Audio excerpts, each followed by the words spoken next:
आप देख रहे हैं श्री हरि कृपा आश्रम चैनल। संस्थापक स्वामी श्री हरि चैतन्य पुरी जी महाराज।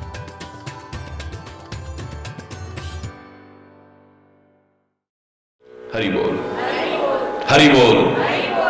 परम रम्य उत्तम यह धरनी, महिमा अमित जाए नहीं वरनी। परमात्मा श्री राम कहने लगे, सुंदर सेतु रचना देख करके कि बहुत ही उत्तम स्थान है यह। इसकी महिमा वर्णन नहीं की जा सकती है। मेरे मन में एक कल्पना है, एक भावना है कि मैं यहां भगवान शिव की स्थापना करूं।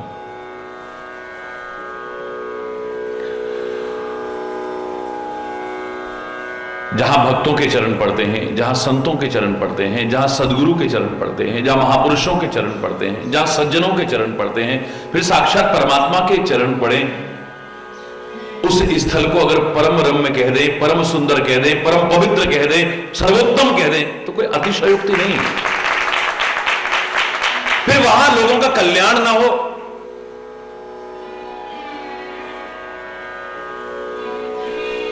परमात्मा ने जो कुछ भी किया है, महापुरुषों ने जो कुछ भी किया है, संतों ने जो कुछ भी किया है, सब लोक कल्याण की भावना से किया है। किस तरह से लोगों का कल्याण हो जाए, सबका भला कैसे हो जाए। किसी भी क्रिया के पीछे स्वार्थ निहित नहीं होता है, उनकी हर क्रिया परमार्थ प्रेरित होती है।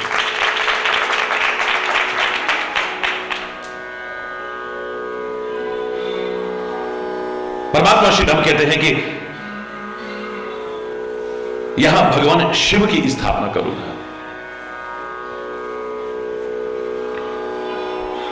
सुग्रीव ने बहुत सारे वानरों को भेजा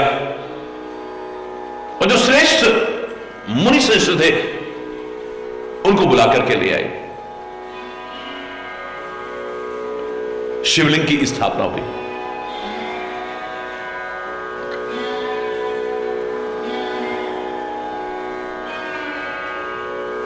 बहुत भ्रमात्मक स्थितियां लोग पैदा करते हैं, अनेक प्रकार के मूर्खतापूर्ण संदेह व्यक्त करते हैं। भारतीय संस्कृति की इन महान धरोहरों पर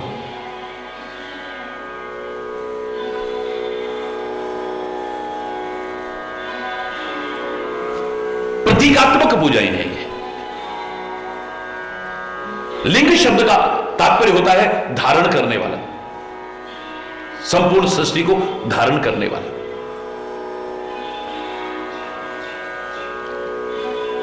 कई बार ऐसे मूर्खतापूर्ण प्रश्न करते हैं, इनमें भगवान कहां से आ गया, इनमें भगवान कहां से आ गया, उसमें भगवान कहां से आ गया, यहां भगवान कैसे हो गया, वहां भगवान कैसे हो गया। बहुत मूर्खतापूर्ण, अल्पज्ञता परिपूर्ण प्रश्न करते हैं।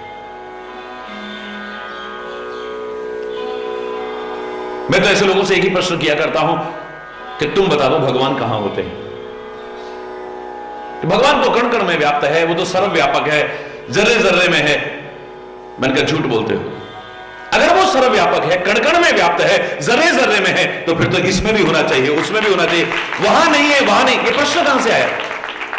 ये प्रश्न करना कि मूर्ति में भगवान कहां से आ गया, तस्वीर में भगवान कहां से आ गया, वहां उसमें भगवान कहां से आ गया, ये तो उसकी सर्वव्यापकता का प्रश्न चिन्ह लगाना है। अगर वो सर्वव्यापक है तो कहां नहीं है। हां, मैंने नहीं कहा कि मूर्ति में ही भगवान होते हैं, लेकिन मूर्ति में भी भगवान होते हैं, ये तो तेरी बात से भी सिद्ध हो रहा है। मूर्ति में ही भगवान नहीं कहा, क्योंकि भी में और ही में there is a lots and lots of difference, बहुत अंतर है। मैं मूर्ति में ही भगवान कह देता हूं, इसका तात्पर्य कहीं और नहीं है, बस यही है, इसी में है। और मूर्ति में भी कहता हूं तो सृष्टि के कण-कण में जब समाया है, जब वो सर्वव्यापक है, तो इसमें भी हुआ। कोई किसी प्रकार का संदेह बाकी नहीं रह जाता है। व्यक्ति तो कहने लगा, हमने तो शिवरात्रि के दिन भगवान मान के पूजा शिवलिंग को, और हमने भोग लगाया, और जब आंख खुली तो क्या देखा, चूहा खा रहा है। हरि बोलना। हमारी तो श्रद्धा खत्म हो गई, हमारा तो विश्वास ही खत्म हो गया। जब ये शिवलिंग अपनी रक्षा नहीं कर सकता है तो हमारी क्या रक्षा करेगा। हरि बोलना। मैंने कहा भैया एक बात बताओ, जब तुम पूजन कर रहे थे उस समय क्या समझ रहे थे तुम? बोले तब तो हम परमपिता परमात्मा ही मान रहे थे। आंख बंद करने से पहले तुम क्या मान रहे थे? बोले भगवान समझ के पूज रहे थे, परमपिता परमात्मा मान करके। बाद में तो श्रद्धा खत्म हुई ना। तो पहले तुम परमपिता मान रहे थे? बोले हां मान रहे थे। मैंने कहा परमपिता है तो सब उसकी संतान हुई ना, चाहे वो मानव हो, चाहे वो दानव हो, चाहे कीट मकोड़ा हो, चाहे पशु पक्षी हो, कोई भी क्यों ना हो, उस परमपिता की तो सब संतान है। जब सब उसकी संतान है तो चूहा भी उसी की संतान होगा। एक बाप की छाती पर चढ़ करके अगर उसकी औलाद उसके मुंह का निवाला भी छीन ले तो मैं तो मानता हूं कि पिता खुश ही होगा, कभी रुष्ट नहीं हो सकता है। यह उसकी कमजोरी का परिचय नहीं है।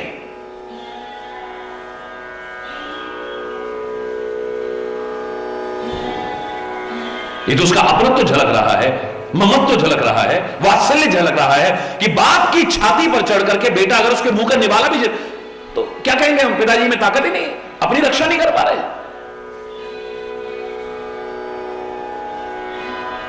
आंखें फटी की फटी रह गई। ये हमने सोचा ही नहीं था कभी। हरि बोलना। हमारी तो श्रद्धा खत्म हो गई थी।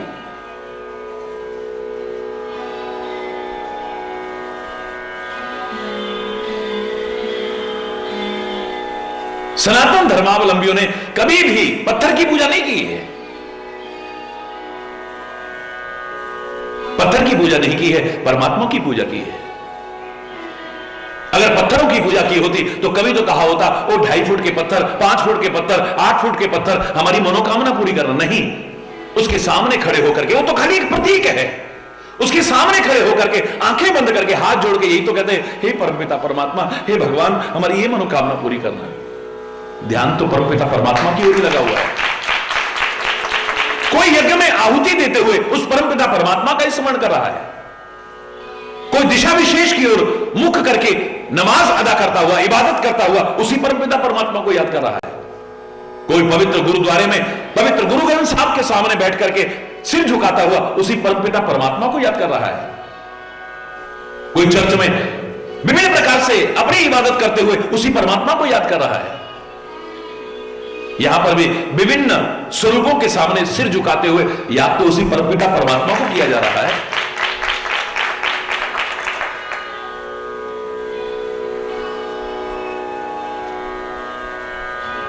अगर तुम कहते हो कि वहां नहीं है, सर्वव्यापकता कम हो जाएगी उसकी, फिर सर्वव्यापक नहीं हुआ। वाल्मीकि ने परमात्मा श्री राम के यह कहने पर कि मुझे कोई जगह बताओ वन में मैं कहां रहूं, तो क्या कहा था वाल्मीकि ने? प्रभु पहले वो जगह बता दो जहां आप ना हो तो मैं कह दूं वहां रह लो। वो कहा नहीं, सर्वत्र है, सृष्टि के कण कण में व्याप्त है। हां, हमारी अगर भावना है, हमारी अगर भावना है, हमारी श्रद्धा है, हमारा प्रेम है, हमारा विश्वास है, हमारी आस्था है, तो हम मिट्टी के कण में से भी उसे प्रकट करके दिखा सकते हैं। वरना सामने भी खड़ा हो तो हरि बोल, भाव में विद्यमान है परमात्मा। तो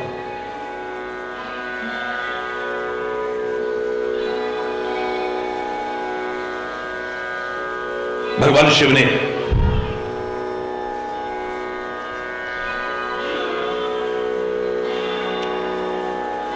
एक प्रतीक दिया है हमें।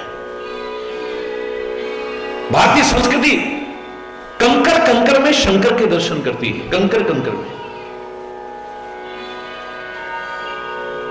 नजर चाहिए तुम्हें कहां भगवान के दर्शन ना हो जाएं, और वो नजर ना हो तो भगवान सामने भी खड़े हो, नहीं दर्शन कर पाओगे। जर्रे जर्रे में है झांकी भगवान की, पर किसी आंख वाले नर ने ये पहचान की, किसी आंख वाले नर ने ये पहचान की, जर्रे जर्रे में है झांकी भगवान की, जर्रे जर्रे में है। निगाह मीरा की निराली, निगाह मीरा की निराली, पी गई जहर की प्याली, पी गई जहर की प्याली। ऐसा गिरधर बसाया हर श्वास में, ऐसा गिरधर बसाया हर श्वास में। जब वो आया काला नाग, जब वो आया काला नाग, बोली धन्य मेरे भाग्य, बोली धन्य मेरे भाग्य। प्रभु आए हैं सर्प के लिबास में, प्रभु आए हैं सर्प के लिबास में। धन्यवादी हूं इस एहसान की, जर्रे जर्रे हो, जर्रे जर्रे में है झांकी भगवान की। किसी आंख वाले नर ने ये पहचान की, किसी आंख वाले नर ने ये पहचान की। जर्रे जर्रे में है झांकी भगवान की, जर्रे जर्रे में है। नामदेव ने पकाई, नामदेव ने रोटी कुत्ते ने उठाई, रोटी कुत्ते ने उठाई। पीछे घी का कटोरा लेके चल दिए, पीछे घी का कटोरा लेके चल दिए। बोले रूखी तो ना खाओ, बोले रूखी तो ना खाओ, थोड़ा घी भी लेते जाओ, थोड़ा घी भी लेते जाओ। तूने सूरत बनाई है स्वान की, तूने सूरत बनाई है स्वान की। मुझे ओढ़नी उड़ा दी है इंसान की, जर्रे जर्रे में है झांकी भगवान की। ओ जर्रे किसी आंख वाले नर ने ये पहचान की, किसी आंख वाले नर ने ये पहचान की। जर्रे जर्रे में है झांकी भगवान की, जर्रे जर्रे में है झांकी भगवान की।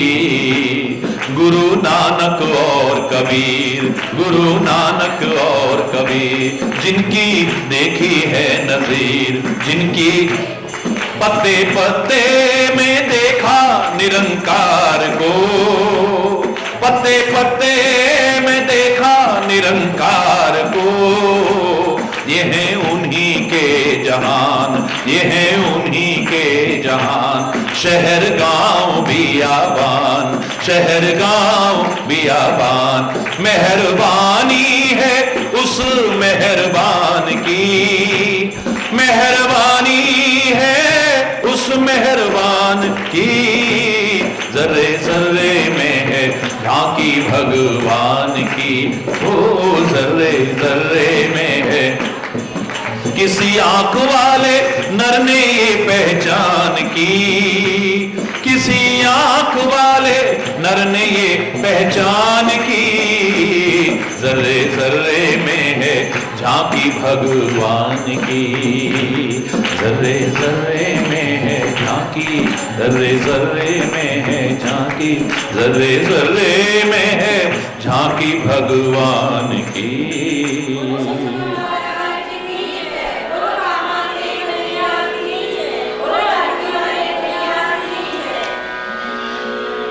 करने वालों ने कहां कहां कैसे कैसे दर्शन कर लिए, उसके साक्षात्कार कर लिया। धन्ना जाट उठभट्टे में से भी दर्शन कर लेता है, नामदेव कुत्ते में भी दर्शन कर लेता है, मीरा उस नाग में दर्शन कर लेती है।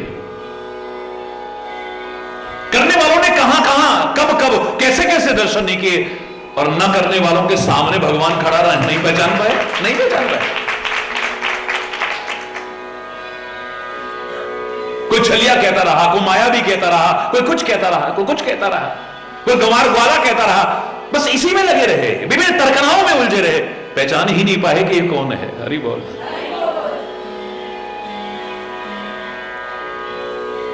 नजर चाहिए।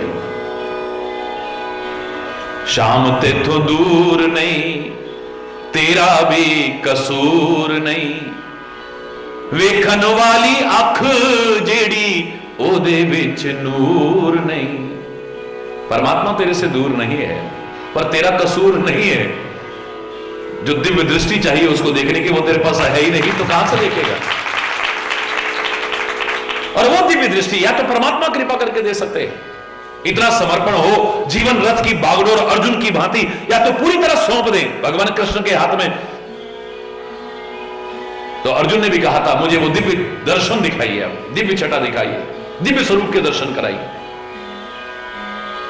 भगवान श्री कृष्ण कहते हैं, इन आंखों से, इन चमड़े की आंखों से तो चमड़ा ही दिखेगा, सब देख रहे हैं, कितने लोग पहचान रहे हैं। उन दिव्य स्वरूप को देखने के लिए तो दिव्य नेत्रों की आवश्यकता है। ये चरम चक्षु न भी हुए तो भी दर्शन हो सकते हैं। इन आंखों से परमात्मा के दर्शन होना को बहुत जरूरी नहीं कि इन आंखों से ही हो। सूरदास को इन आंखों के बिना भी हो गए, आपको आंख के बिना भी नहीं हो पा रहे हैं। अरे वो आंख के बल पर भी नहीं हो, उसको आंख के बिना हो गए, तुम्हें आंखों से नहीं हो पा रहे हैं? आंख होते हुए तुम नहीं देख पा रहे, जो बिना आंख के उसने देख लिया। ये आंख है, नहीं है, खुली है, बंद है, इतना महत्वपूर्ण नहीं है, लेकिन अगर दिव्य दृष्टि है आपकी, परमात्मा की छवि देख सकते हो। दिव्यम ददामि ते चक्षु, जब पूर्ण समर्पण है, अब दिव्य नेत्र लेने में कहां जाऊंगा केशव? भगवान कृष्ण कहते हैं, दिव्यम ददामि ते चक्षु पश्चिमे, मैं कृपा करके तेरे को दिव्य नेत्र देता हूं, मेरे दिव्य स्वरूप को देख। स्वयं कृपा करके दिव्य नेत्र प्रदान किए और अपनी सुंदर वो दिव्य छटा दिखाई है, विराट रूप दिखा दिया है। या तो परमात्मा कृपा करें, वो दिव्य नेत्र दे दे, या गुरु कृपा करे, वो दिव्य नेत्र दे दे। भगवान कृष्ण ने अगर अर्जुन को दिव्य नेत्र दिए हैं, तो वेद व्यास ने संजय को दिव्य नेत्र दिए हैं। गुरु भी कृपा करे, वही दिव्य नेत्र प्रदान कर सकता है। अर्जुन वहां पर जो देख रहा है, युद्ध भूमि में देख रहा है, गुरु कृपा तो और 2 कदम आगे बढ़ गई, संजय वहां बैठा बैठा सब कुछ देख रहा है। और तुलसी ने तो और 2 शब्द आगे कहे हैं, परमात्मा कृपा करके दें, बड़ी अच्छी बात है, गुरु कृपा करके दें, बड़ी अच्छी बात है। वो तो कह रहा है, मैं तो एक और सरल तरीका बताता हूं, श्री गुरु पद नख मणिगण ज्योति, सुमिरत दिव्य दृष्टि ही ये होती। गुरु चरण कमलों का अगर आप स्मरण करते हो, तो आपके अंतर में दिव्य दृष्टि पैदा होती है। गुरु चरण कमलों का स्मरण करो, गुरु चरण कमलों के नखों का स्मरण करो, दिव्य दृष्टि उत्पन्न होगी आपकी।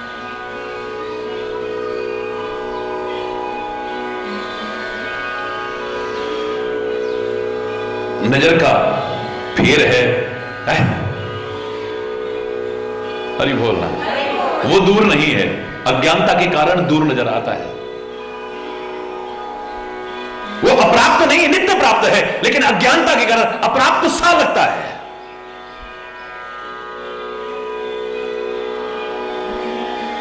सर्वत्र परमात्मा है। ये भाव हमारी सृष्टि ने जो पैदा करने की, हमारी संस्कृति ने जो पैदा करने की कोशिश की, यानी सृष्टि में सर्वत्र अगर उससे देखोगे, तुम्हारा जीवन गलत नहीं होगा, अच्छा जीवन बनेगा। ना जाने किस वेश में नारायण मिल जाए, ये भाव दिया गया था। किसी का दिल मत दुखाओ, किसी का हक मत छीनो, किसी को नुकसान मत पहुंचाओ।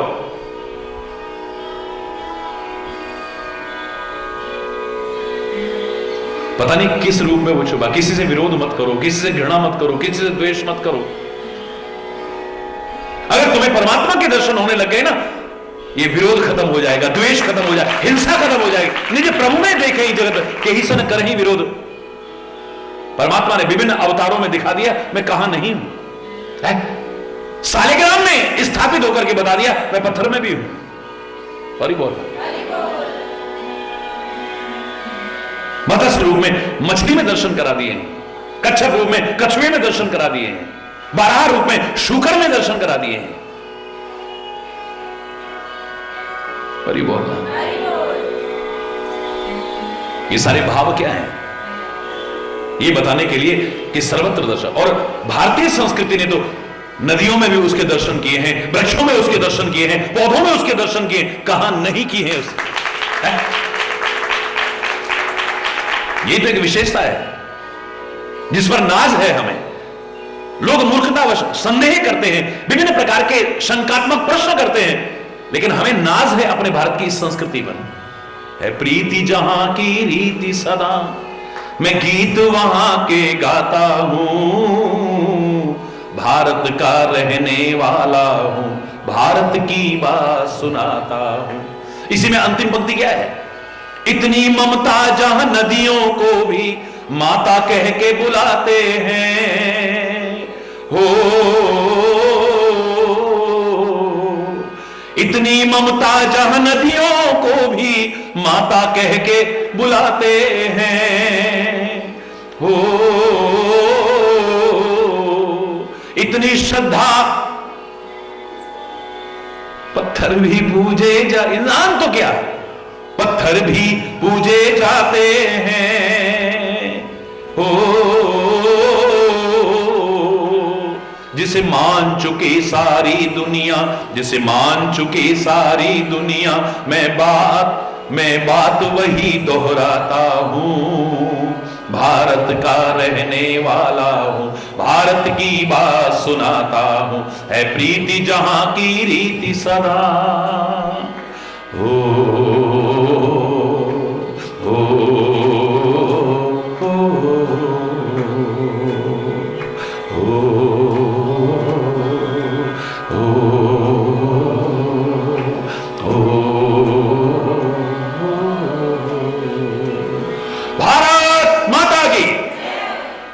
ये भारतीय संस्कृति का चिंतन है? ये प्रतीकात्मक ध्यान एकाग्र करने के लिए बहुत सुंदर सुंदर स्वरूप हमारे सामने रखे गए हैं। परमात्मा के जो विग्रह स्थापित किए जाते हैं, इतनी चित्तवृत्तियां हमारी बिखरी हुई हैं, इनको समेटने के लिए एक केंद्र बिंदु चाहिए। भारतीय संस्कृति में इतनी विविधता होते हुए भी एकत्व का परिचय है। तुम्हारा मन जहां जमे बस वहां पर ध्यान एकाग्र करने की कोशिश करो, एक जगह पर ध्यान को केंद्रित करने की कोशिश करो। इतने देवी देवता हैं, इतनी उपासना पद्धतियां हैं, किसकी पूजा करें, किसकी उपासना करें, किसका ध्यान करें? अर्जुन ने भी पूछा था। भगवान श्री कृष्ण ने इतना ही कहा था कि आकाशात पतितम तोयम यथा गच्छन्ति सागरः सर्वदेव नमस्कारम केशवम प्रति गच्छति। जैसे आकाश से गिरा हुआ जल कितने भी लंबे चक्र में पड़ जाए, कितने भी लंबे, आकाश से गिरा हुआ जल कितने भी लंबे चक्र में पड़ जाए, लेकिन आखिर में जाता सागर में ही है, आखिर में जाएगा सागर में ही। ऐसे ही तुम किसी की भी पूजा करो, किसी की भी उपासना करो, किसी के आगे सिर झुकाओ, पहुंचेगा उस परमात्मा तक, क्योंकि सबके अंदर बैठा तो वही है, सबके अंदर बैठा तो वही है। कोई भी हमारी पूजा को, कोई भी हमारे सम्मान को तभी तक स्वीकार कर सकता है जब तक वो बैठा हुआ है। जब वो निकल जाता है तो फिर कौन किसका सम्मान कर रहा है? कौन किसकी पूजा कर रहा है? ले चलो, ले चलो, ले चलो, कितना भी सम्मानीय व्यक्ति हो। हरि बोल।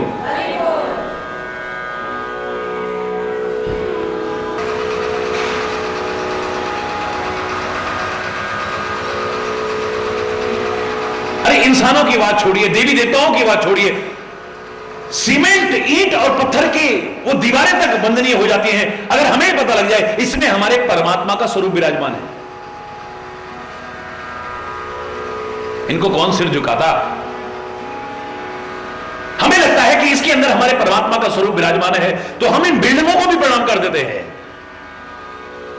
तो जीती जागती बिल्डिंगों को भी प्रणाम अगर करते हैं तो क्या बुराई है, इनके अंदर भी तो वही बैठा हुआ है।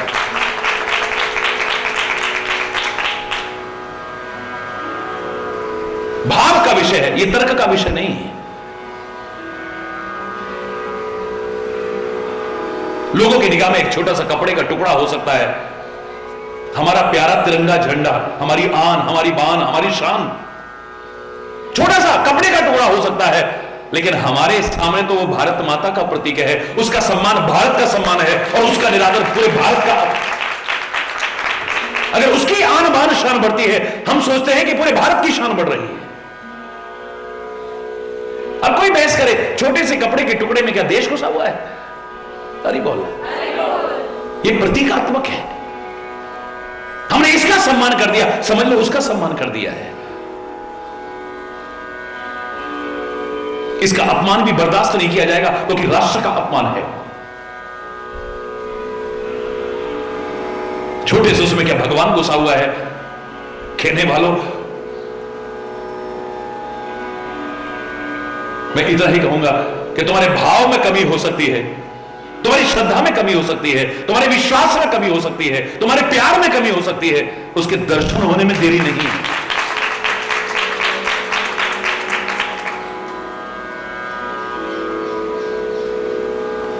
भगवान राम ने साक्षात शंकर की स्थापना की है। लिंग थापि विधिवत कर पूजा, लिंग थाप विधिवत कर पूजा, शिव समान प्रिय मोहि न दूजा, शिव समान प्रिय मोहि न दूजा। शिवलिंग की स्थापना की, पूरे विधि विधान से पूजा की है, और भगवान श्री राम कहते हैं मुझे शिव के समान और कोई प्रिय नहीं है। किसी भी बात में अगर समाज में विभिन्न प्रकार के मतभेद अगर पैदा हो रहे हो, विरोध के स्वर अगर मुखरित हो रहे हो, हमारी लेखनी का मजा तब है, हमारे बोलने का मजा तब है कि जब उस विवाद को खत्म करने में एक महत्वपूर्ण भूमिका अदा कर सके। मैंने आपसे उस दिन भी कहा, एक वो जमाना था, भारत में जितने भी संप्रदाय बने सब वाद विवाद पर निर्धारित है। आचार्यगण शास्त्रार्थ करते थे, विवाद होता था, पूरा वाद होता था, विवाद होता था, और जो शास्त्रार्थ में जीतता था उसको आचार्य घोषित कर दिया जाता। जितने भी आचार्य घोषित हुए, महत्ता वाद की थी, महत्ता विवाद की थी, लेकिन वर्तमान समय की मांग ये नहीं है। अब तो मधुर संवाद की आवश्यकता है। समाज में एक मधुर संवाद स्थापित किया जाए, सब एकजुट होकर के इस समाज को सही दिशा दे सके, बस इसकी आवश्यकता है।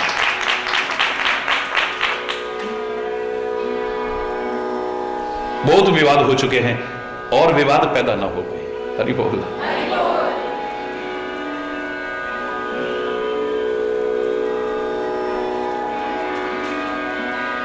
जो सर्वमान्य सिद्धांत है उनको प्रतिष्ठापित करने की आवश्यकता है, और तुलसी ने यही किया है, इन महापुरुषों ने यही किया है। पावन गुरु ग्रंथ साहब में एक बड़ा प्यारा संकलन है विभिन्न भक्तों की वाणियों का, विभिन्न संतों की वाणियों का, बिना किसी दीवार के, बिना किसी संकीर्णता के सबको सम्मान दिया गया है। लोग उसे सांझी वाणी कहते हैं, देखिए समाज में एक एकता का संदेश जा सके, प्यार का संदेश जा सके, एक समानता का संदेश जा सके।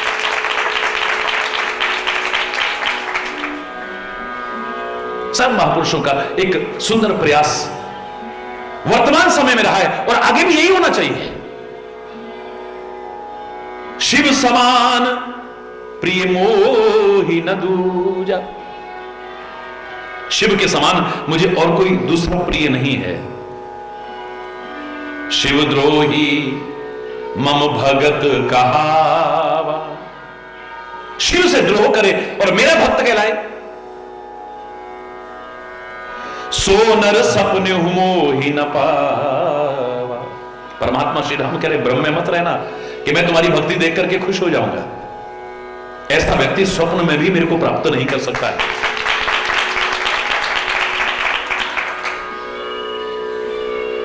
आप अपने धर्म का सम्मान करो। धर्म तो एक है, लेकिन जो हमने अलग अलग बना दिए हैं।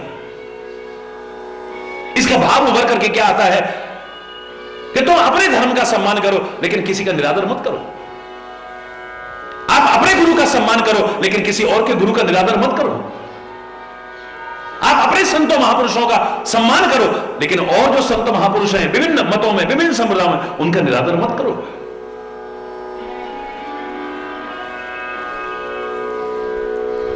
तुम्हें जो अच्छी लग रही है वो उपासना पद्धति को अपनाओ, लेकिन किसी की आस्थाओं पर प्रहार करने की कोशिश मत करो। ये तुम्हें अधिकार किसने दे दिया है?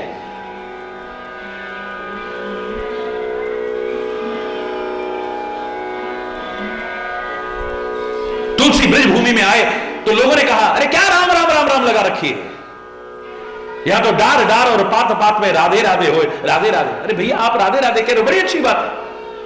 बात तो है कि धर्म से जुड़ना है किसी तरह से, परमात्मा से जुड़ना है किसी तरह से, इस वाणी को पवित्र करना है किसी भी तरह से। तुम राधे राधे कह लो, हरि बोल कह लो, जय श्री हरि कह लो, जय श्री कृष्ण कह लो, जो तुम्हें अच्छा लगे वो ले लो ना। तुम्हें जो अच्छा लग रहा है तुम ये मत कहो कि सब वही ले। हमारा भाव है ये भी लोगे तो भी पवित्र हो जाओगे, पर तुम अगर कोई और ले रहे हो, कोई विवाद नहीं है कि वो क्यों ले रहे हो। अगर महाराज जी हरि बोल की ध्वनि सारे विश्व में गुंजायमान कर रहे हैं तो महाराज जी ने ये नहीं कहा कि अब राधे राधे कहना बंद कर दो, जय श्री कृष्ण कहना बंद कर दो, जय श्री राम कहना बंद कर दो, या सत श्री अकाल कहना बंद। ये सारे के सारे तुम्हें ले उसी ओर जा रहे हैं। महापुरुष ने एक आपको आधार देने की कोशिश की है, उसको पकड़ो, लेकिन और जो आधार लेके बैठे हैं उनका अपमान मत करो, तिरस्कार मत करो। कुछ अज्ञानी, कुछ मूर्ख, कुछ अल्पज्ञ ब्रजवासियों ने क्या किया, क्या राम राम राम राम लगा रखी है, राधे राधे बोल, राधे राधे, हरि बोल।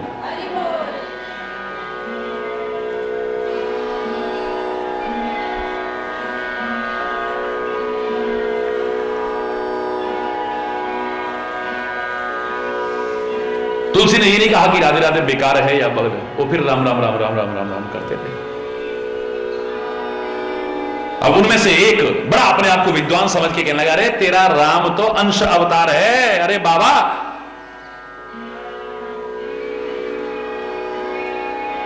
और हमारा जो कन्हैया है ना, ये तो पूर्ण ब्रह्म है, उस 16 कला अवतार है, और तेरा राम तो 12 कला अवतार है। हरि बोल। अब उस अज्ञानी को कौन समझाए, ये सूर्य वंश में पैदा हुए हैं और सूर्य की 12 ही कलाएं होती हैं, ये भी अपने आप में पूर्ण है। वो चंद्र वंश में पैदा हुए हैं तो चंद्रमा की 16 कलाएं होती हैं, वो भी अपने आप में पूर्ण है। हरि बोल। और ये तेरे राम तो 12 कला अवतार है और हमारा कन्हैया तो 16 कला अवतार है। तू अपने छोटे भगवान है छोड़ के हमारे भगवान की शरण में आ जा बाबा। हरि बोल, जोर से बोलो ना। तुलसी फिर भी राम राम राम राम राम राम करता रहा।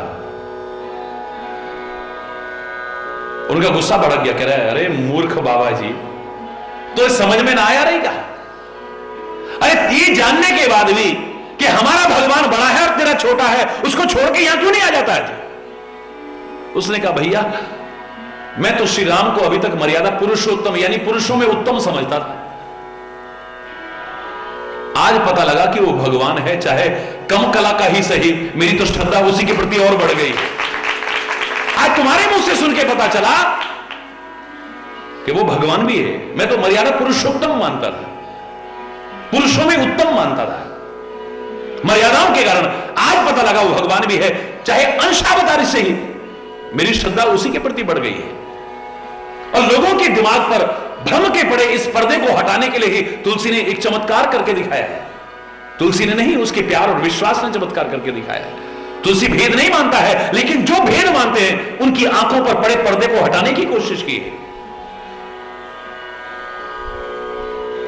कहते हैं जब दर्शन करने लगे द्वारिकाधीश के, तो तुलसी कहता है, तुलसी मस्तक तब नबे जब धनुष बाण लो हाथ। मैं तो आपके सामने सिर तब झुकाऊंगा जब अपने हाथ में धनुष बाण ले लोगे। लोग कहते हैं कि राम और कृष्ण में भेद किया तुलसी ने? बिल्कुल नहीं। अगर भेद किया होता तो उनके सामने ऐसा ना कहते। वो जानते हैं ये वही है जो धनुष्मान वाले हैं, तभी तो कह रहे हैं मैं आपके सामने तब सिर झुकाऊं, आप अपने हाथ में धनुष्मान ले लो। यानी धनुष्मान भी धारण कर सकते हैं, इनमें और उनमें भेद नहीं, अभेद दृष्टि है। लेकिन मुझे वो स्वरूप अच्छा लगता है, बड़ी अच्छा, तेरे को वो स्वरूप अच्छा लगता है, बड़ी अच्छी बात है। ध्यान को केंद्रित करना है।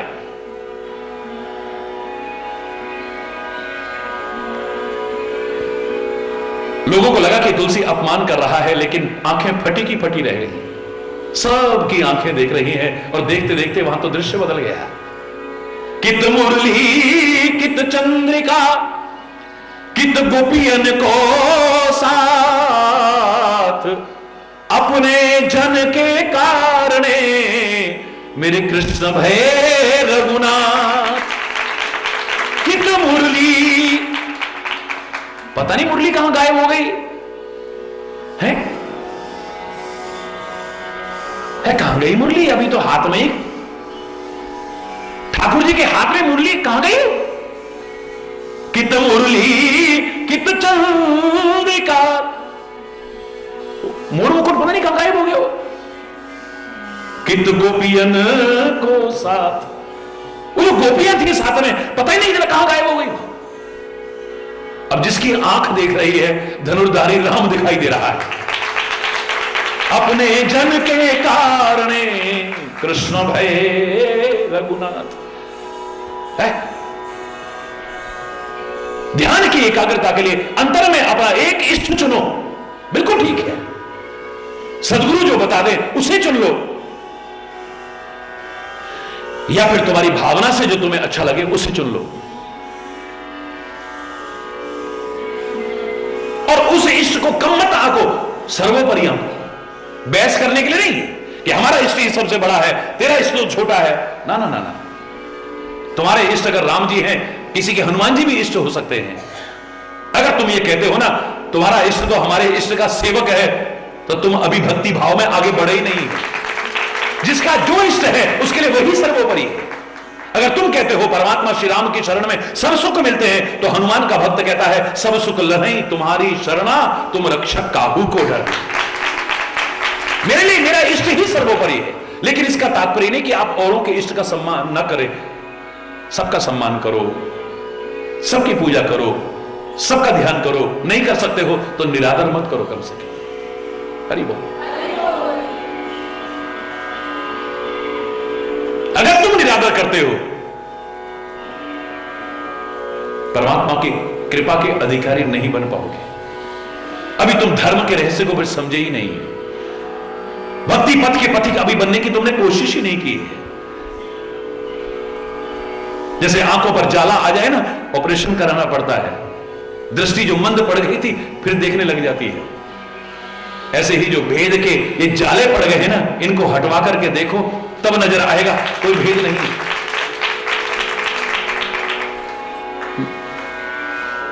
परमात्मा श्री राम कहते हैं मेरा भक्त बने और शिव का अपमान करे। यानी यहां पर खाली राम और शिव से तात्पर्य नहीं है।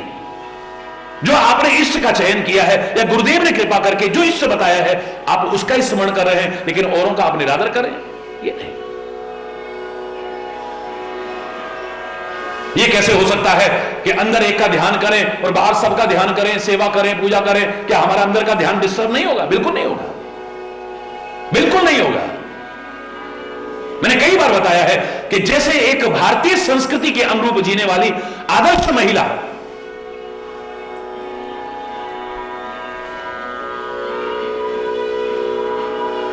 ये जानने के बाद भी कि मेरा सबसे रिश्ता किसकी वजह से है? मेरे पति की वजह से। अगर मेरा पति से संबंध न बना होता तो सास ससुर मेरे क्या लगते हैं? बोलो। जेठ जेठानी मेरे क्या लगते हैं? देवर दौरानी मेरे क्या लगते हैं? ये बच्चे मेरे कहां से आ जाते हैं? इस परिवार के रिश्तेदार मेरे कहां से आ जाते हैं? इनसे मेरा क्या नाता है? मेरा नाता पति से है। इसलिए उसके अंतरंग क्षण जो होते हैं वो पति के लिए होते हैं, अंतर में जो ध्यान होता है वो पति के लिए होता है। लेकिन बाहर सबका सम्मान करती है, सबका ध्यान रखती है, सबकी सेवा करती है, पर अंतर में अपने पति का स्मरण करती है। ये जानने के बाद भी इनसे मेरा कोई रिश्ता थोड़ी ना है। पति से रिश्ता बना तभी तो सास ससुर बने, पति से रिश्ता बना तभी तो जेठ जेठानी, देवर दौरानी, नंद नंदेव, हरि बोल ना, पता नहीं क्या क्या रिश्ते होते, मुझे तो उतने आते भी नहीं। हरि बोल, ये बच्चे वगैरह, ये सब जितने भी रिश्ते हैं सब इसी की वजह से तो हैं। ऐसे एक भक्त कहता है, मेरा जो इष्ट है उसकी वजह से ही मेरा सबसे संबंध है, और उसके नाते से ही सबका सम्मान करना है, सबका ध्यान करना है, सबके। जैसे उसका अंतर में ध्यान कभी भंग नहीं होता है, ऐसे ही भक्त चाहे सबके सामने सिर झुका दे, लेकिन अपने इष्ट से उसका ध्यान कभी भंग नहीं हो सकता है। तुलसीदास की विनय पत्रिका को पढ़िए, किस देव की उपासना नहीं है। गणेश स्तुति से लेकर के किसकी स्तुति नहीं की है उसमें, सबकी स्तुति है। गंगा की, यमुना की, काली की, दुर्गा की, सबकी उपासना है, सबकी विनय के पद लिखे हैं। और सबसे पहले क्या लिखते हैं, गाइए गणपति जगवंदन, शंकर सुवन भवानी के नंदन, मोदक प्रिय मुद मंगल दाता, विद्यावारिधि बुद्धि विधाता। पूरा पद लिखा है। और अंत में क्या लिखते हैं, मांगत तुलसीदास कर जोरे, बसहु राम सिय मानस मोरे। मैं सिर आगे झुका रहा हूं, आपकी स्तुति कर रहा हूं, सबकी विनय कर रहा हूं सबकी, लेकिन मुझे आपसे कुछ नहीं चाहिए। मेरा इष्ट कम नहीं है जो मेरे को क्या ना दे सके। जब तक ये भावना आ जाए, मुझे मिल सकता है तो अपने सदगुरु की शरण में मिल सकता है, अपने इष्ट की शरण में मिल सकता है, मुझे कहीं और भटकने की आवश्यकता नहीं है, तब तक नहीं समझे आप। आज वहां खोपड़ी बिड़ाई, आज वहां, आज वहां, आज वहां, कभी ज्योतिषियों के आगे नाक रगड़ रहे हैं, कभी तंत्र मंत्र वाले के पास जा रहे हैं, कभी झाड़ पूछ वाले के पास जा रहे हैं, कभी उसके पास जा रहे हैं। क्या चलोगे भक्ति पथ पर आगे? नहीं चल सकते हैं। तुम्हें अपने इष्ट पर भरोसा ही नहीं है, उसके नाते सबका सम्मान करना, लेकिन उससे बड़ा कौन है?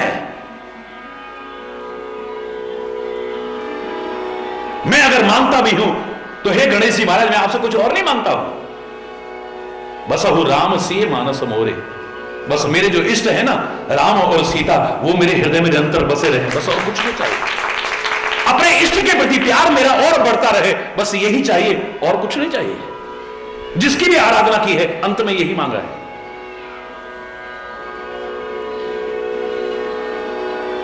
इलाहाबाद में पहुंचे भरत जी, तो क्या कह दिया, मेरे को ये दे दो। अरे तुमसे क्या मांगना, मेरा एक है ना, वो देने में कम है क्या? मेरे मांगने में कमी हो सकती है, उसके देने में कमी नहीं हो सकती है। आकाशवाणी हो रही, मांगो। बोले अगर देना ही चाहते हो तो अर्थ न धर्म न काम रुचि, गति न चाहो निर्वाण, जन्म जन्म रति राम पद यह वरदान। न और कुछ नहीं चाहिए, न अर्थ चाहिए, न धर्म चाहिए, न काम चाहिए, न मोक्ष चाहिए। तो क्या चाहिए? बस मेरे जो इष्ट है ना, मेरे जो स्वामी है ना, मेरे जो प्रभु है ना श्री राम, बस जन्म जन्मांतर में उनके प्रति प्रेम बना रहे, कुछ और नहीं चाहिए। ध्यान की एकाग्रता के लिए एक इष्ट का चुनना बहुत जरूरी है। एक जगह ध्यान केंद्रित कहां करोगे? बटा हुआ है इतना, बिखरा हुआ है इतना, समेट के लाओ वहां पर। इसी के लिए सुंदर सुंदर स्वरूप हमारे सामने रखे गए। मूर्खतावश जिनका हम आलोचना करते हैं, निंदा करते हैं, अपमान करते हैं, अगर थोड़ा सा अच्छी दृष्टि बनाकर के सोचने की कोशिश करो, अनंत शिक्षाएं, अनंत प्रेरणाएं, अनंत उपदेश आपको वहां से प्राप्त हो सकते हैं। परमात्मा श्री राम कह रहे हैं कि अपने इष्ट का स्मरण करना, लेकिन दूसरे इष्ट का अपमान मत करना कभी। मेरे गुरु महाराज बहुत पहुंचे हुए हैं, तुम्हारे गुरु महाराज क्या है? इतनी भयानक बारिश, अरे हमारे गुरु महाराज आए नहीं, देख बंद हुई अभी। हरि बोल। 30 साल से देख रहे हैं हम। बुला ले अपने गुरु जी को, करा दे, जरा बंद करा के दिखा दे तू। हरि बोलना, कम से कम वो मेरा शिष्य तो नहीं हो सकता है। खुले शब्दों में कह रहा हूं, तुम अपने गुरु गुरु का सम्मान कर रहे हो, अपने गुरु की स्तुति कर रहे हो, गुरु की प्रशंसा करो, बड़ी अच्छी बात है, लेकिन किसी की भावनाओं को आहत करके नहीं। तेरे गुरु पहुंचे हुए नहीं है, बस ये कहते ही हम गिर जाते हैं नीचे। भगवान श्री राम कहते हैं मेरी तो भक्ति करे, लेकिन शिव से अगर द्रोह करता है, शिव द्रोही मम भगत कहावा, सो नर सपने हूं मोही न पावा, सो नर सपने हूं मोही न पावा। प्रत्यक्ष में तो क्या, सपने में भी मुझे प्राप्त नहीं कर सकता है। शंकर विमुख भगति चह मोरी, सोनार की मूढ़ मति थोरी। भगवान शिव से विमुख होकर के अगर मेरी भक्ति चाहता है तो, अब उस जमाने में जब शंकर के भक्त और विष्णु के भक्त आपस में लड़ते थे, ऐसा संदेश इससे उत्तम और क्या हो सकता है? कितना प्यारा संदेश। उस विवाद को खत्म करने के लिए इससे मधुर भगवान श्री राम के मुख से कहलवा रहे हैं। धन्य है ऐसी लेखनी भी।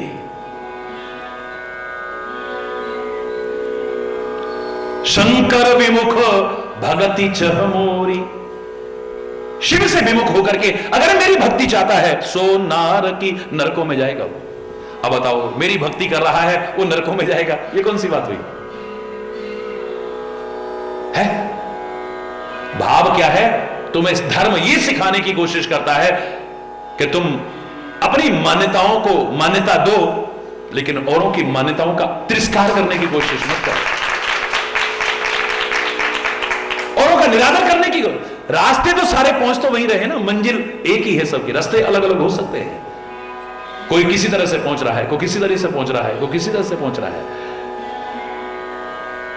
मैं जिस मार्ग पर चल रहा हूं वही श्रेष्ठ है, ये नहीं कहना चाहिए कभी, और ये कहने में बुराई नहीं है, लेकिन तू जिस मार्ग पर चल रहा है वो निकृष्ट है, ये कहते ही अपराध हो जाता है। अरे बोल,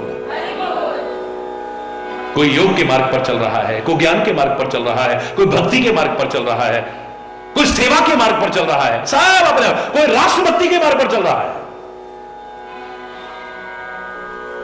वो जितने भी अमर शहीद हैं, न पढ़ी हो उन्होंने गीता, न पढ़ी हो गुरु ग्रंथ साहब, न पढ़े हो रामायण भागवत वेद पुराण उपनिषद कुरान,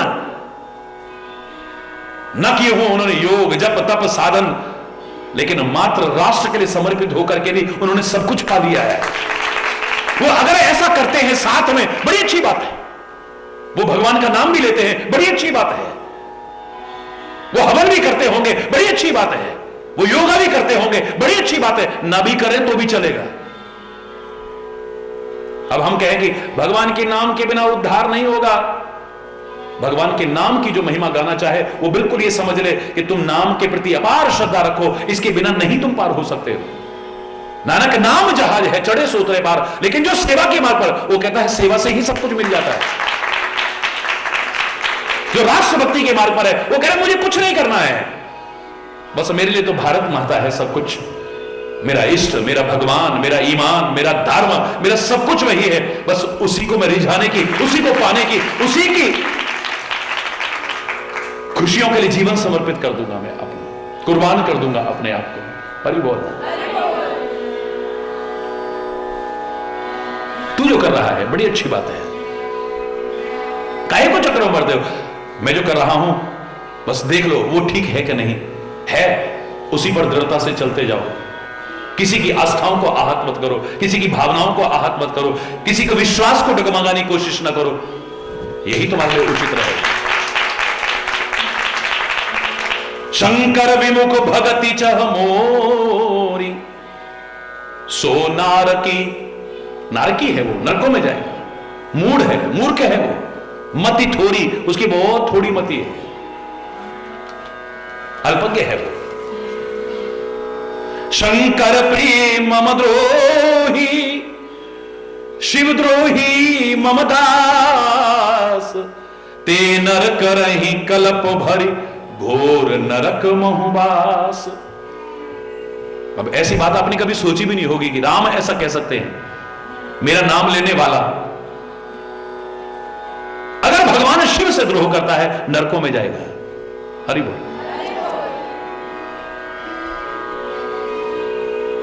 कितना सुंदर समन्वय देखिए, भगवान शिव का प्रिय हो और मेरे साथ द्रोह करे, या शिव से द्रोह करे और मेरा सेवक कहलाए, कल्प भर नरकों में सड़ता रहेगा। बार बार बार बार बार बार यही कह रहा हूं कि अपने इष्ट को कम करके मत आंको, सर्वोपरि आंको। बहस करने के लिए नहीं, नहीं हमारा इष्ट सबसे बड़ा है, बहस करने अंतर में भाव रखो और फिर सबका सम्मान करो, सबकी सेवा करो, सबकी पूजा करो, नो प्रॉब्लम। पर मन में यह भाव होना चाहिए मुझे मिलना है तो यहीं से सब कुछ मिल जाएगा, वरना मैं कहीं भटकता रहूं, कहीं से कुछ नहीं मिलेगा, फिर भी मैं सबका सम्मान कर रहा हूं। जैसे वो भारतीय संस्कृति के अनुरूप जीवन वाली महिला क्या कहती है, मैं जानती हूं इन सब से रिश्ता मेरा किसकी वजह से, पति की वजह से। लेकिन इसका तात्पर्य नहीं कि घर के किसी व्यक्ति का वो सम्मान न करे, किसी की सेवा न करे, किसी का ध्यान न रखे, सबका करती है। फिर भी ये जानने की बावजूद कि सब इसकी वजह से तो है। हरि बोलना, हरि बोलना। जे रामेश्वर दर्शन करही, जे रामेश्वर दर्शन, क्या नामकरण किया है, क्या नाम रखा है, बोले रामेश्वर। और मैंने पहले भी आपको बताया इसमें भी शिव और राम दोनों के दर्शन हो रहे हैं।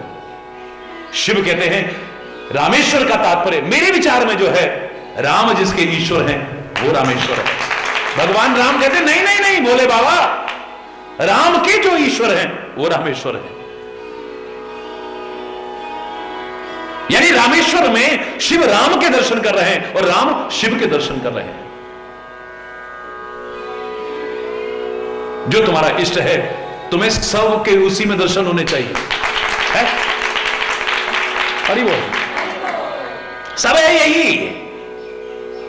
हम क्यों कह देते हैं अपने इष्ट से, क्या कहते हैं, तुमेव माता से पिता तुमेव बंधुस्ස सखा तुमेव विद्या द्रविणम तुमेव सर्वम मम देवदेव। सब कुछ तू ही है, माता भी तू ही है, पिता भी तू ही है, सखा भी तू ही है, स्वामी भी तू ही है, सर्वम सब कुछ तू ही है। तुम ही हो माता पिता, तुम ही हो बंधु सखा, तुम ही हो। और खाली इन रिश्तों नातों तक नहीं, जितने भी देव हैं मुझे सब तेरे अंदर ही समाहित नजर आ रहे हैं, सब के दर्शन हो रहे हैं।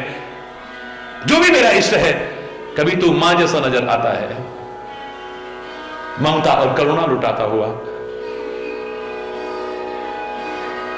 खड़ग हाथ में लेकर के मेरी राक्षसी वृत्तियों का संहार करता हुआ नजर आता है तू। कभी कृष्ण सी चपलता नजर आती है, शौर्य नजर आता है, गीता का वो महान ज्ञान नजर आता है तेरे अंदर। कभी तू कृष्ण की छवि दिखाता है, कभी तेरे अंदर राम की वो मर्यादाओं का दर्शन होता है, कभी शिव की वो परोपकार की भावना कर कि सब अच्छा अच्छा बांट दो, बदले में चाहे जहर भी मिले मैं स्वीकार करने को तैयार। धन्यवाद। वही तो सब के दर्शन तेरे में ही हो रहे हैं। हरि बोल। जिधर देखती हूं उधर तुम ही तुम हो, जिधर देखती हूं। अपने इष्ट के प्रति भाव होना चाहिए, अपने इष्ट के प्रति, अपने सदगुरु के प्रति भाव है। जिधर देखती हूं उधर तुम ही तुम हो। जो मंदिर में देखूं तो कान्हा से लागो, शिव भोले से लागो, कभी राम से लागो, हनुमंत से लागो, मां दुर्गा से लागो।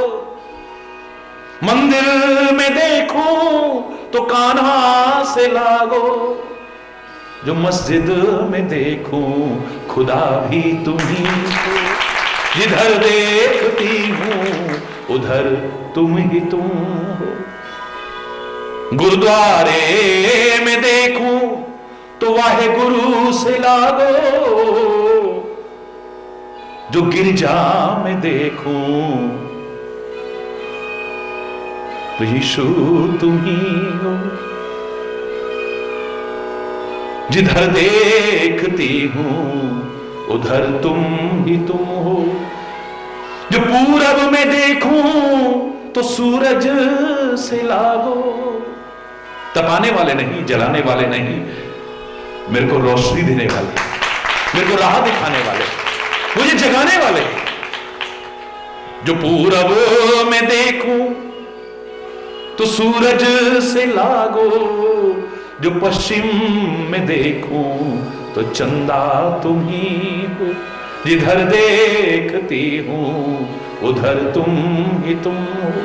जो उत्तर में देखूं हिमालय से लागो, जो उत्तर में देखूं हिमालय से लागो, जो दक्षिण में देखूं तो सागर तुम ही हो, जिधर देखती हूं। मेरी तो जहां दृष्टि जाती तू ही नजर आता है। ऐसो खेल, कबीर क्या कहता है, ऐसो खेल रचो मेरे दाता, जित देखूं उत तू ही तू। अरे बोल, जोर से बोला। शंकर प्रिय मम द्रोही, भगवान श्री राम कह रहे हैं। नहीं तो हर आदमी खुश होगा ना, देखो मेरी भक्ति कर रहे हैं, मेरी पूजा कर रहे हैं, जाओ तुम्हारा उद्धार हो। ऐसा कौन कहेगा? मेरा राम कह सकता है। नहीं, मेरे सम्मान का तात्पर्य नहीं कि आप औरों का सम्मान न करो। कौन कहेगा ऐसा? तो मेरी भक्ति कर रहे हो, बड़ी अच्छी बात है, मेरी पूजा कर रहे हो, बड़ी अच्छी बात है, मेरा सम्मान कर रहे हो, बड़ी अच्छी बात कर रहे हो। औरों का भी सम्मान करना सीखो।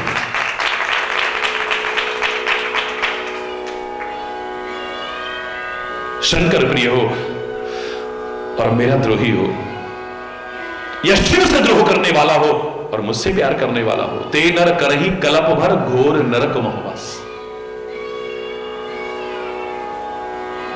घोर नरकों में वास करेंगे। और ये राम भी वही कह रहे हैं। और भगवान शिव ने क्या कहा था? कागभूषुंडी कहता है, मैं शिव मंदिर में बैठ करके ओम नमः शिवाय का जाप कर रहा था और गुरुदेव आए, मैंने उठ के उनका सम्मान नहीं करा, अभिमान बस बैठा रहा मैं। भगवान शिव ने ये नहीं कहा कि तू मेरा भक्त है। रे हतभाग्य अज्ञ अभिमानी, अरे वो दुर्भाग्यशाली। अब बताओ कितने बड़े सौभाग्य है, शिव मंदिर में रह रहे हैं, ओम नमः शिवाय का जाप कर रहे हैं, शंकर की भक्ति कर रहे हैं, लेकिन शंकर जी कहते हैं ओ हतभाग्य, दुर्भाग्यशाली, यानी सौभाग्य होते हुए दुर्भाग्य दे रहे हैं। अज्ञ, तो अज्ञानी है, अभिमानी है तू। यद्यपि तब गुरु के नहीं क्रोधा, अति कृपालु सम्यक चित बोधा, तदपि शाप,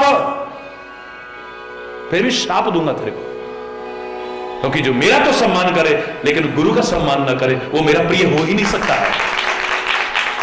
यही तो एक विशेषता है भारतीय संस्कृति में। यह कहा है कि आप एक अपने इष्ट का सम्मान करो, इसका तात्पर्य गौरव का निरादर करना शुरू कर दो आप। यहां देवों का सम्मान है या तीर्थों का सम्मान है, माता पिता के सम्मान के लिए कहा है।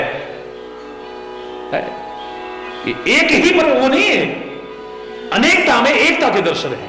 बड़ा प्यारा दर्शन है ये। सारी जिंदगी भी इस पर बोला जाए तो कम लगेगा। हरि बोल। और एक सेकंड में भी समझ में आ सकती है बात, इतनी सुंदर पिरो रखी है। अतिथि देवो भव, बाद में है, पहले मातृदेवो भव, पितृदेवो भव। पहले भगवान तुम्हारे वो हैं जो घर में बैठे हुए हैं। मां को भी भगवान से कम मत आंको, पिता को भगवान से कम मत आंको। आचार्य देवो भव, गुरु को भगवान से कम मत आंको। अतिथि देवो भव, जो आ रहा है अतिथि, उसका सत्कार करना सीखो, यानी सबका सम्मान करो, निरादर किसी का नहीं। धन्य है ऐसी भारतीय संस्कृति।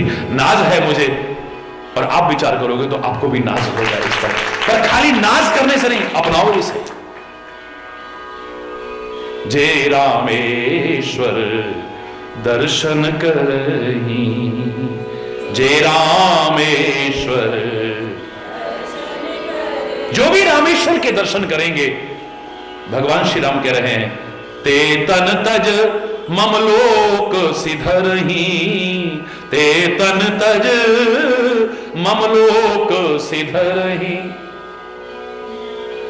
शरीर तो आया है तो एक दिन जाएगा, लेकिन जब ये जाएगा तो मेरे लोक की प्राप्ति होगी।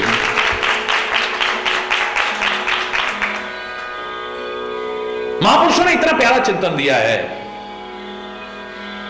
और क्या क्या दिव्यता है इसमें चर्चा करेंगे शेष कल। आज यहीं पर अगर कोई गलत शब्द निकला हो उसके लिए क्षमा चाहता हुआ अपनी वाणी को विराम दूंगा, पर एक बार जोर से बोलेंगे, धर्म की अधर्म का, प्राणियों में से विश्व का, गौ माता की, भारत माता की, गंगा माता की, संत समाज की, भारत की देवियों की, भक्त समाज की।